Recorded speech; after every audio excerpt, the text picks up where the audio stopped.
Good morning, afternoon, or evening, wherever you are in the world. Hey, welcome to the Pip Sisters show, right? Pips for brunch today. Listen, if you have not been plugging into us this week, what have you been doing? And why wasn't I invited? Because I bet you had good food. But what we're going to do today is, continue talking about passive streams of income and some of the things that we're doing. We want to give you that inside info.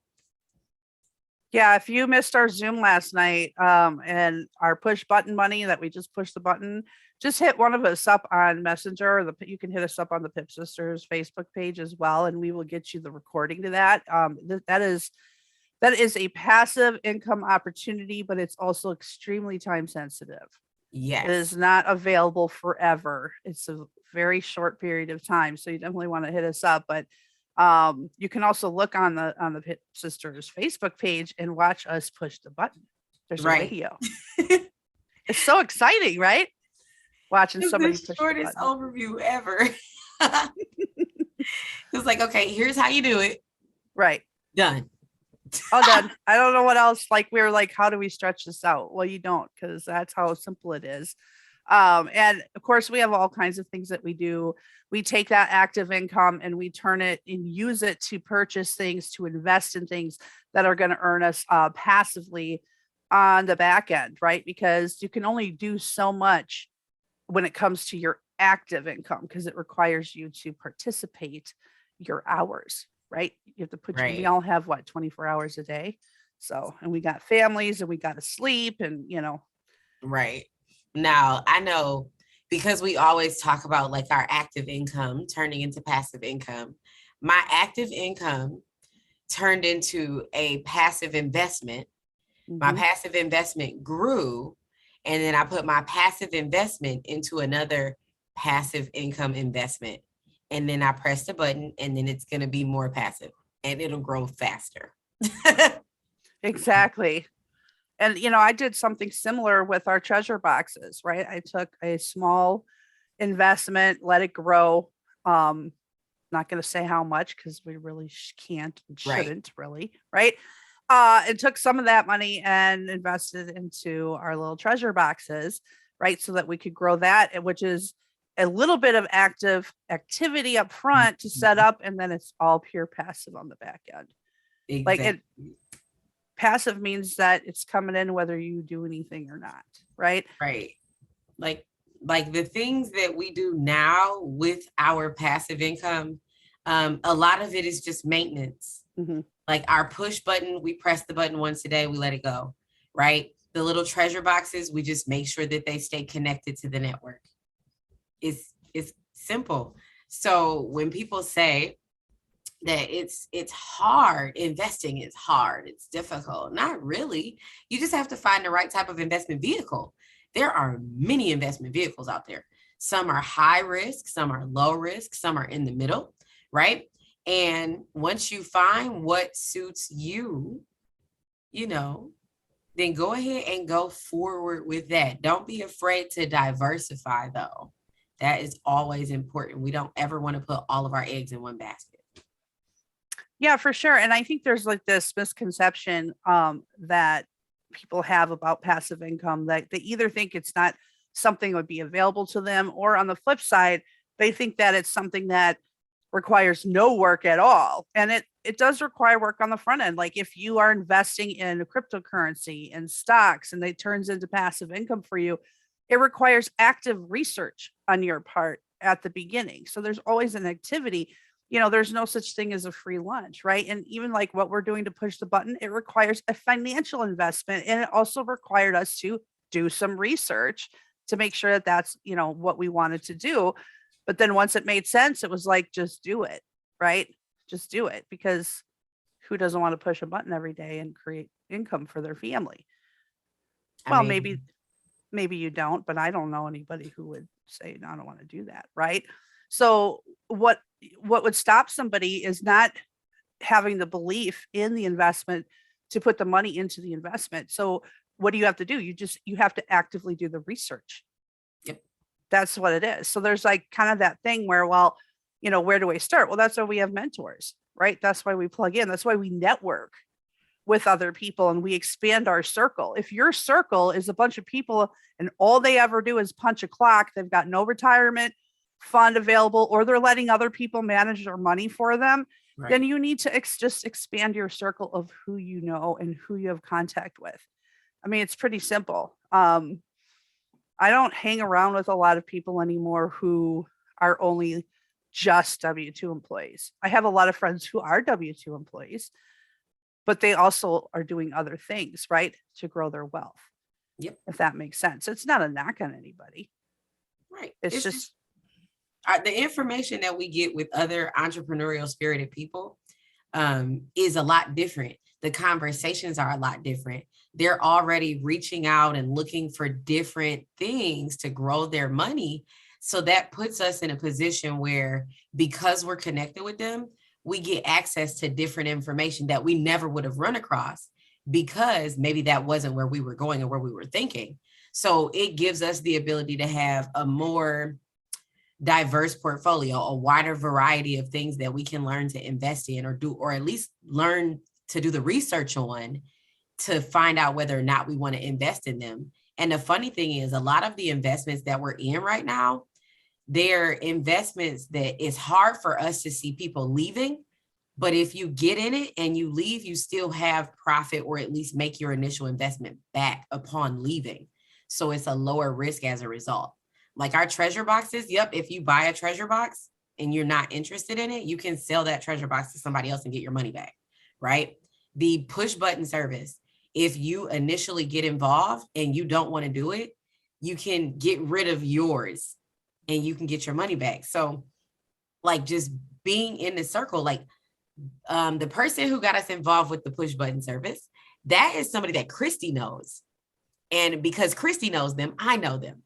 Right. So I got that information through the circle of friends that I'm involved in. So, and you know how I know him? I Through, know him from like an automated marketing system that we used for a network marketing company 10 years ago. Right. So it's funny how things just grow and blossom.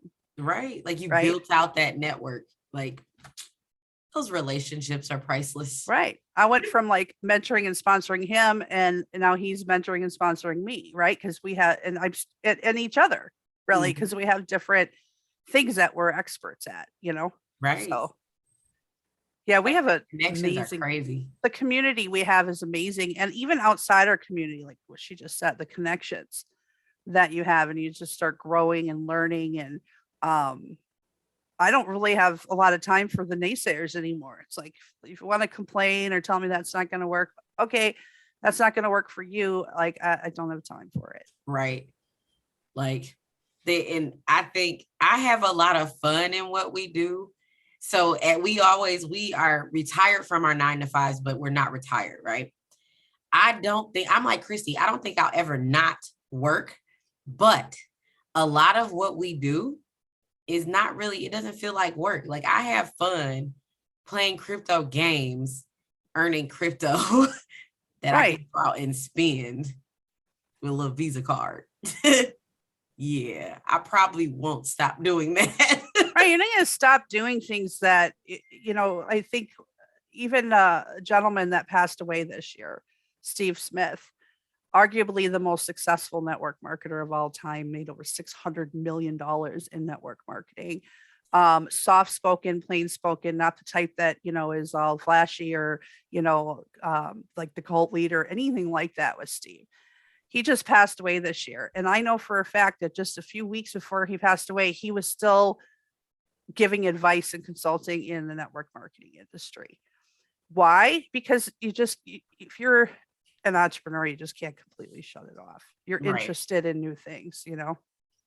Exactly. And you, because you're an entrepreneur, once you start getting in that circle, your friends that you've met through networking are going to say, you know what?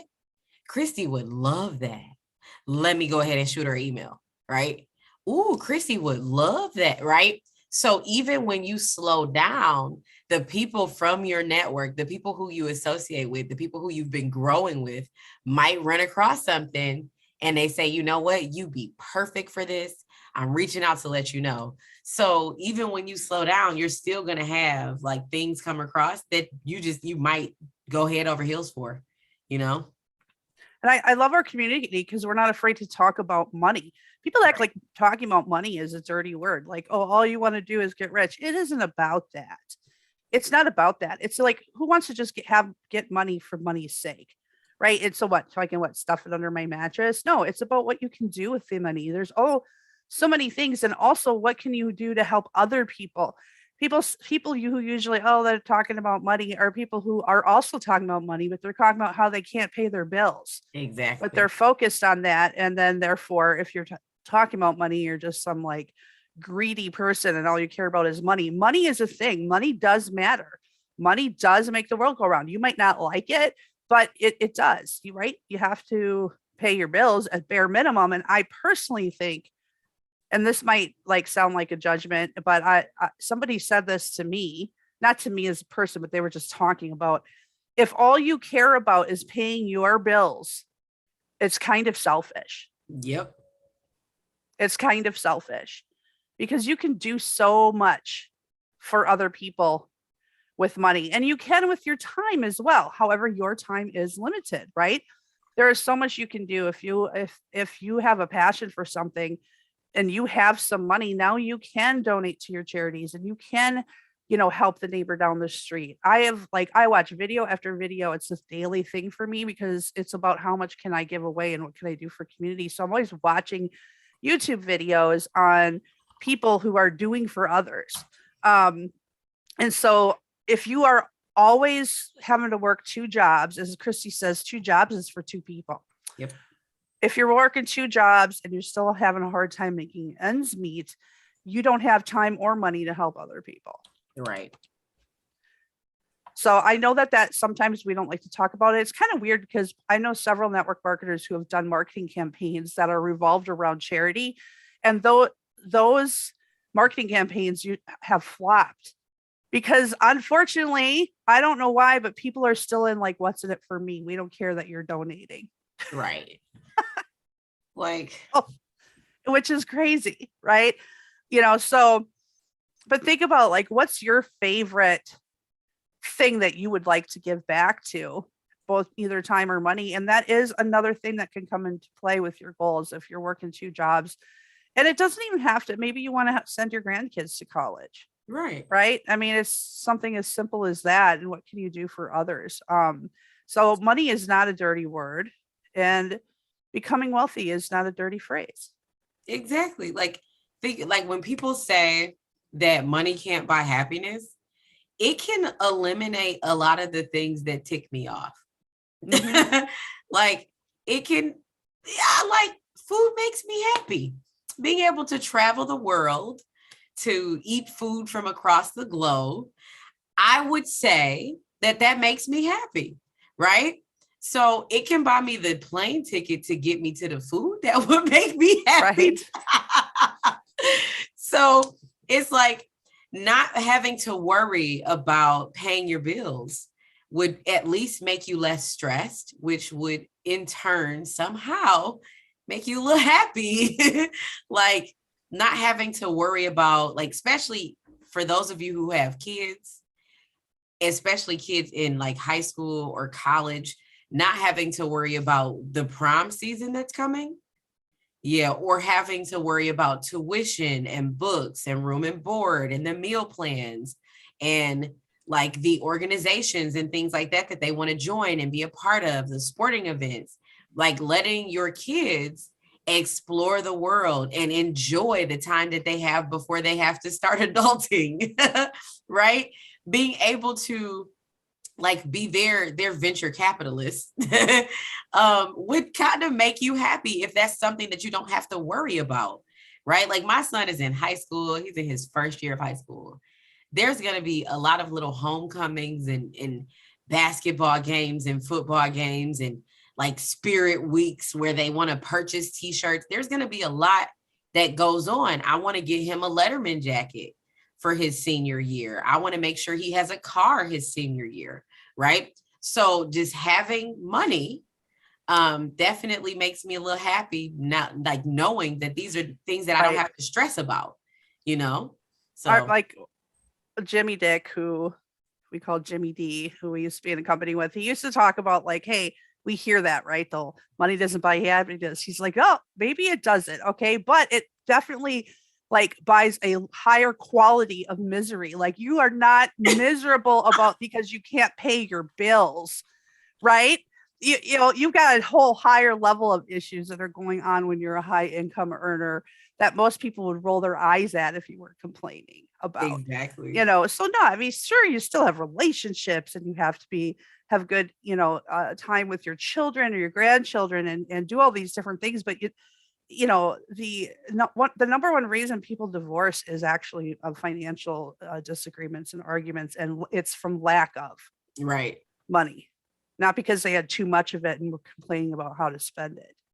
Like if anybody has ever gotten divorced because you had too much money, please comment below because we are terribly interested in hearing your story. We are, and then we get serious because I'm sure that there's this higher level of who's spent, you know, like maybe someone's spending too much or that kind of stuff, but right, you know, but most of the time money issues are because it's tight and someone's spending too much. Exactly. They feel like one other spouse isn't pulling their weight with the income or who knows what else, right?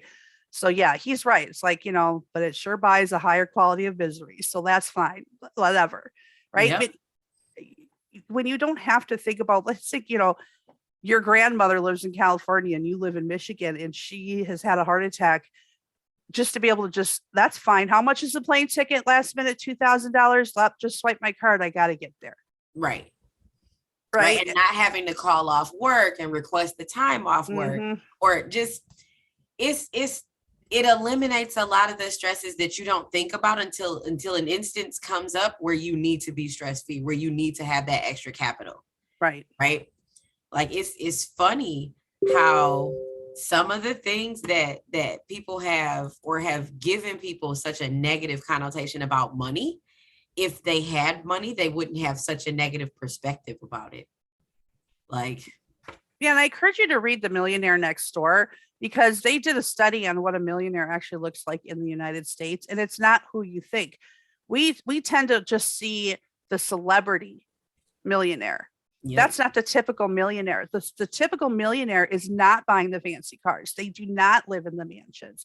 They're your neighbor. That's why it's called like the next door neighbor, the next door millionaire, because they're your neighbor down the road who drives the 5, 6, 7, 8-year-old pickup truck and lives in a modest home. And you didn't even know that they were worth millions of dollars. That's the typical millionaire. They did a study. Right. And it's a good book. It's really a good book. The funny thing is, inside of some of the organizations that we're in, we're connected with a lot of millionaires, and people, honestly, they shop at regular grocery stores like you and me. They go to the gym. Some of our mentors, I know some of my mentors are millionaires and they don't live in the big fancy houses. Like, that's how they got to be millionaires, because they're not spending their money on things like that. Exactly. Like, you would be surprised at just understanding the thought process behind some of the millionaires' spending. Like, I know we took, 11 trips this year. And a lot of us still live in nice little quaint apartments. We drive the cars that we've driven that have no notes, right? That are not these luxury brands. And the thing that we do that we have fun about, like I picked up the phone and I said, who wants to go to Hawaii? And a group of people were like, and all of us went, and we didn't have to take time off work or worry about where the kids were going to be. Like, pack them up and bring them with you, you know, like that peace of mind alone, and not overspending and living beyond your means or trying to keep up with the millionaires who are flashy. That alone speaks volumes to what happens behind the scenes when you kind of don't care about being flashy and showing off for people, but living the life that you want to live. Man, Most of the We've had people so that much you fun. know who are doing that, not Christy, but you, the listener, you see them, they have the newest car, the newest iPhone, the newest, so, a big, huge house, they go on like too many vacations a year, whatever, and they are in debt up to the wazoo because they're trying to keep up with the Joneses. I have a family member like that. So concerned about what other people think. So they always have like this, that, and the other, and they're in so much debt. You see Yep. bankruptcies claimed, and there's some definitely value in owning your car outright, right? So, working towards owning your home outright or leveraging that home so that you can take the money and invest it. People do that too. They'll leverage the money. And so they do have a note on their house. I know several real estate investors who do not own a personal home Yep. because they feel like that is too much money tied up, and they Yep. rent their personal home and have hundreds of properties. So not all real estate investors, but I know a couple like that. So it's not, people who have money are not who you think they are Right. most of the time. It's not Paris Hilton, right? It's not, that's who you're seeing. And then you're thinking, oh, they're spoiled and everything. And one of the things in The Millionaire Next Door, one of the top things that the millionaires next door values for their family is education. So their money is spent on private schools, things like that. Maybe if they're the public school, extra tutoring, like education was at a top priority of where they place their money, not in their home or their vehicle. So I do encourage you to read that book. In fact, Nate, I'm thinking I'm going to reread that book now. It's been a while. Talk See? myself right into that. That's funny. Like, it's all in your perception. At the end of the day, you know what your goals are for the future. And in my mind, my question to people is always like, what do you want to be doing when you're 80? Mm-hmm. Like when you're 80, like it pains me to see seniors that have to work a 9 to 5, right? Like I love people. I've met some seniors in my day that do still work, but they're working not 40 hours. They're doing 10, 20 hours a week. For And they're something to doing it. do. They want to get out the Yeah. house. They like to talk to people. They're doing something that they're passionate about. Like there's a Joanne Fabric, or not a Joanne Fabric, it's a Michael's store, the little craft store. They have a little craft room in there. And I know this older woman, she only works in there a couple days a week, but it's when, especially like quilting season, she teaches classes in there because you can take classes at Michael's for doing different crafts. That's what she likes to do. She's like, my grandkids don't like doing it, so I do it for everybody else. And I'm like, I love Oh, that. that's so cool. Right. Like but she's financially like stable, right? But she doesn't want to sit at home and watch like daytime TV all day. I So, saw there was a guy asking Robert Kiyosaki, like, what do you think of the tiny house movement? Right. He said, I don't care. I don't care if you want to live in a mansion or you want to live in a tiny house. I care about, do you have cash flow? yep. Right. So if you're in a big home and you don't have cash flow, it's a problem. If you're in a tiny house and you don't have cash flow, it's a problem. Yep. It's like, so like, who is anybody else to dictate what somebody should live in? So, it's just, but do you have cash flow? So a lot of times I think what happens with people who are in tiny houses that they're just into smaller living, right? But some of those homes they build cost a lot of money. Like, cause they're like the secret compartments that they have for storage in those little things, like a little transformer. Right. I mean, like you look at the prices on some of these like smaller homes. Now, granted, in the back end, they cost less to furnish, less to heat, less to cool, it's less work to clean. So there's that whole right aspect of it on the back end. But I've seen tiny houses get built for still a couple $100,000 because of all what they wanted done with their tiny home and the types of surfaces and right. Yeah. So he's right. It's like, it's about cash flow. Are you spending so much that you don't have any cash flow coming in? Like that passive income, right? Like the active residual income we talked about, and the passive residual income as well, right? The money that comes in and is cash flow, meaning not wages, not W-2 money, but actual cash flow that comes in whether you work or not. And that is what we are always trying to teach you guys, because that's what we're doing. because that's what makes sense. Use your active income, turn it into passive income on the back end. Right. Like I actually decided quite a while ago that owning a home is going to be very, very tough for me to wrap my head around. I love apartment living. I love having somebody downstairs to do security. I love having my packages delivered directly to my door, not having to shovel snow or leaves or anything. I love having a parking garage so my car is always like safe from the elements. Like I like apartment living. Right. And And you I'm can not own your own apartment too. exactly, Yeah. right? Like, and I'm not, and I want a garden. So I want an apartment with a nice veranda, like a nice outdoor space. Like, it's owning a home terrifies me just a little bit.